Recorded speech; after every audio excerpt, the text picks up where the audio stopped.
ایک مولانا تھے، پتہ نہیں مولانا اسحاق فیصلہ آباد کے بزرگ عالم تھے، کوئی اسحاق جھیالوی کو کہا جاتا ہے، پتہ نہیں مجھے فوت ہو چکی. میں سن رہا تھا تو وہ یہ کہہ رہے تھے کہ صحابہ پر اعتراض کرنا ہمارا حق ہے. کیوں حق ہے؟ کہ اگر ہم صحابہ کے دور میں ہوتے تو ہم یہ اعتراض کرتے. اب یہ قصور ہمارا نہیں کہ ہم بعد میں پیدا ہوئے،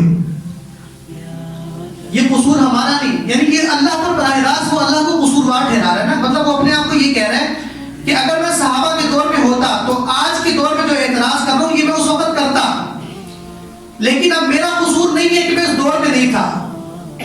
میں اس دور میں پیدا ہوا ہوں تو یہ میرا کوئی قصور نہیں ہے. میں اس دور میں ہوتا تب بھی یہ اعتراض صحابہ پہ کرتا. پتہ یہ چلا کہ وہ صحابہ پر بھی اعتراض نہیں کر رہا، وہ اللہ کو جو ہے نا مورد الزام ٹھہرا رہا ہے کہ اللہ نے مجھے بعد میں پیدا کیوں کیا. اللہ اگر مجھے اس وقت پیدا کرتے تو اس وقت پہ یہ تنقید کرتا صحابہ پر. تو لوگ کہہ رہے ہیں واہ واہ ماشاءاللہ کیا علمی نقطہ بیان کیا. یہ علمی نقطہ نہیں، یہ سراسر گمراہی ہے. ایک تو آپ اللہ کو مورد الزام ٹھہرا رہے ہیں کہ اللہ نے مجھے اس دور میں پیدا کیوں نہیں کیا، اس دور میں کیوں کیا. اور پھر اس قرن اولا یعنی اس مبارک زمانے، جس زمانے کی قسم اللہ نے قرآن میں کھائی ہے، ان شخصیات پر آپ اس دور میں بیٹھ کر اعتراض کر رہے ہیں. یہ بھی سراسر گمراہی ہے. ایسے گمراہ بندے کا کوئی عقیدہ، کوئی بات ہمارے لیے قابل حجت نہیں ہے.